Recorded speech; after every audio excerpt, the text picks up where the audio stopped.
Good morning, student.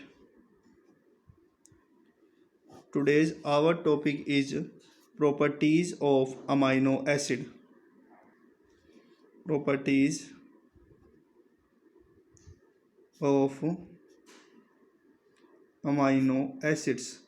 Amino acids की properties देखनी है, ज़्यादा टफ टॉपिक नहीं है, बिल्कुल सिंपल है। देखिए, अमाइनो एसिड्स आर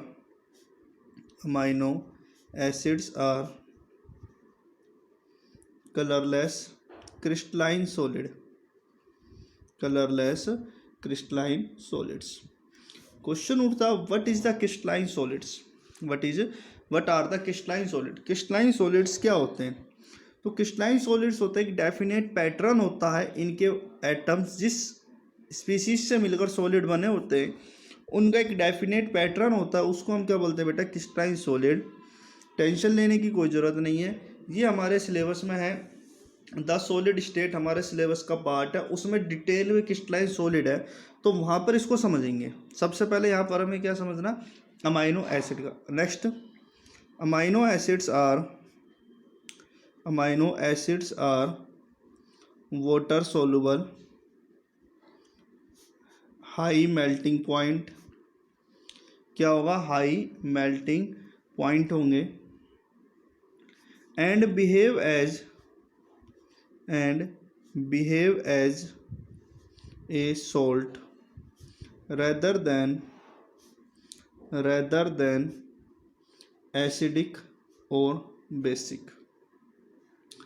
इस लाइन को समझे, बड़ी इंपॉर्टेंट है। Behave as a salt rather than acidic और बेसिक।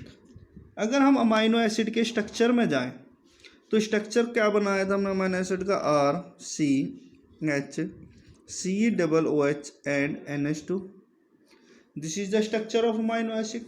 अगर इस स्ट्रक्चर की बात करी जाए तो इस स्ट्रक्चर में हम क्या कह सकते हैं कि one acidic group is present, one amine group is present. Means ये ग्रुप क्या है? Acidic, and this group is basic. If amino acid contains acidic group and basic group then it should be behave as acid as well as base.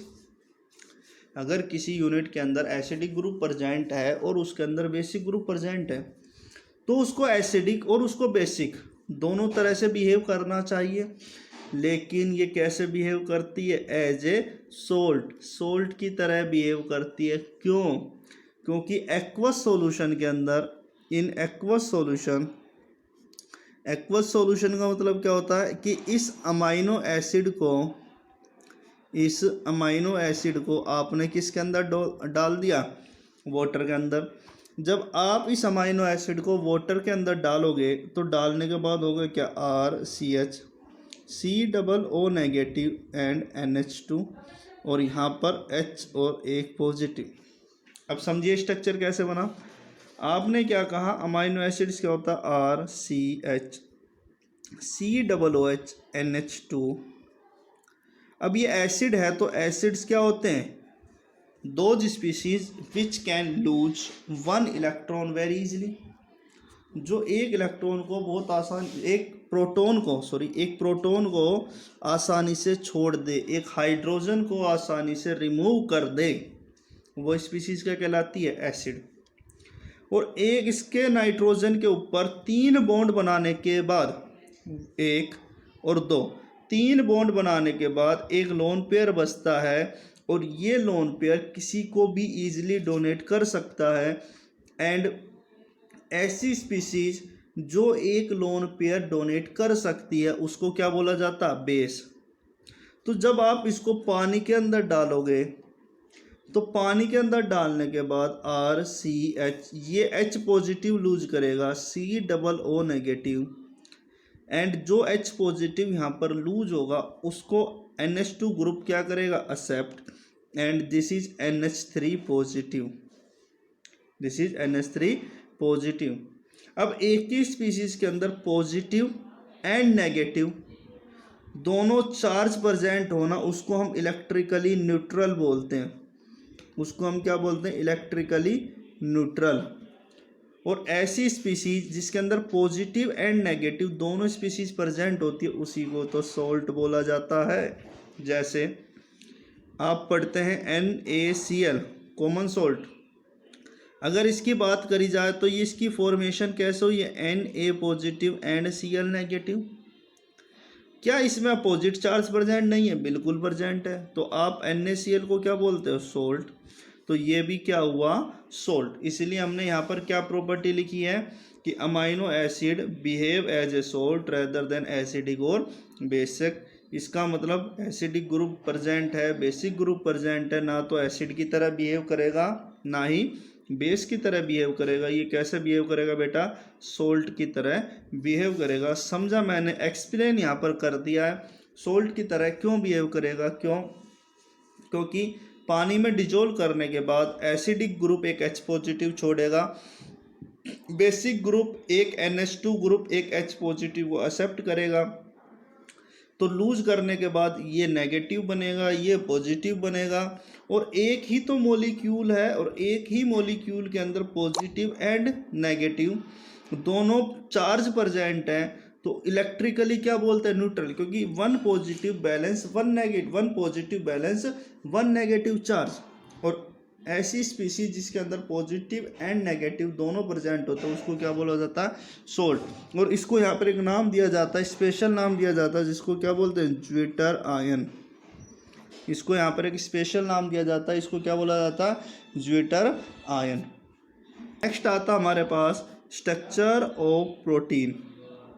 Structure of protein का मतलब है कि जो आपने previous video देखी उसमें protein के बारे में डिस्कस हुआ कि what is the protein and what are the source of protein.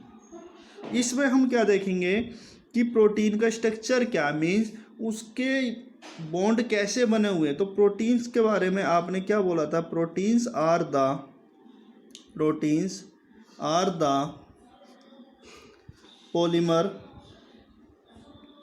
Of amino acids. जो प्रोटीन्स हैं वो अमाइनो एसिड्स के पॉलीमर हैं। और पॉलीमर मीन्स क्या होता है, पॉलीमर की बात करें, एक बच्चे का डाउट भी आया था कि what is the polymer, polymer क्या है। तो बेटे पॉलीमर कुछ नहीं होता, स्मॉल एक यूनिट ये है, एक यूनिट ये है, एक यूनिट ये है, एक यूनिट ये है, एक यूनिट ये, मीन्स मेरे पास बहुत सारी एक सिमिलर यूनिट प्रेजेंट है। बस इन यूनिट को क्या करना, एक दूसरे से लिंक करना, और लिंक करने के बाद एक लंबी चेन की फॉर्मेशन हुई, लंबी लॉन्ग चेन की फॉर्मेशन हुई। और लॉन्ग चेन की फॉर्मेशन ही जो ये लॉन्ग चेन बनी, इसी लॉन्ग चेन को बेटा क्या बोला जाता है, पॉलीमर। तो समझे आप पॉलीमर का मतलब क्या, जहाँ पर स्मॉल यूनिट कंबाइन होकर एक लॉन्ग चेन की फॉर्मेशन करें उसको क्या बोला जाता है बेटा, पॉलीमर बोला जाता है। तो स्ट्रक्चर ऑफ प्रोटीन में हम क्या कहते हैं कि proteins are the polymer of amino acid. इसका मतलब क्या होगा कि अमाइनो एसिड एक अमाइनो एसिड, ये अमाइनो एसिड को रिप्रेजेंट करने का तरीका है। कैसे रिप्रेजेंट करूंगा मैं अमाइनो एसिड को, एक करके मैं अमाइनो एसिड को क्या करूंगा, represent. Second amino acid, third amino acid, fourth amino acid, fifth amino acid. ये अमाइनो एसिड्स क्या करेंगे, एक दूसरे से कंबाइन होंगे और कंबाइन होने के बाद क्या बना देंगे, प्रोटीन। लेकिन हमें यहाँ पर ऐसे देखना है कि कंबाइन किस मैनर में होंगे, मीन्स इनके बीच में जो बॉन्ड की फॉर्मेशन होगी इसको आप क्या बोलते हो, जब एक स्पीसीज दूसरी स्पीसीज से कनेक्ट होती है तो उसको क्या बोला जाता है, बॉन्ड। तो हमें यहाँ पर देखने की जो बॉन्ड की फॉर्मेशन होगी वो बेसिकली कैसे होगी, वो पर्पज है स्ट्रक्चर ऑफ प्रोटीन का। तो मैं अमाइनो एसिड ड्रॉ करता हूँ। अमाइनो एसिड मैं सिंपली लिखता हूँ CH2 COOH एंड NH2। अब इसमें कन्फ्यूज मत होना, ये CH2 कहाँ से आया, जो एक R पार्ट था, एक R पार्ट की जगह मैंने क्या मान लिया, हाइड्रोजन। सेकेंड अमाइनो एसिड मैंने ले ली H2NCH, यहाँ पर आप R पार्ट लिख सकते हैं। इसी R पार्ट की जगह यहाँ पर मैंने क्या लिया बेटा, हाइड्रोजन, ये ले ली मैंने COOH। एक अमाइनो एसिड मेरे पास ये, एक अमाइनो एसिड मेरे पास ये,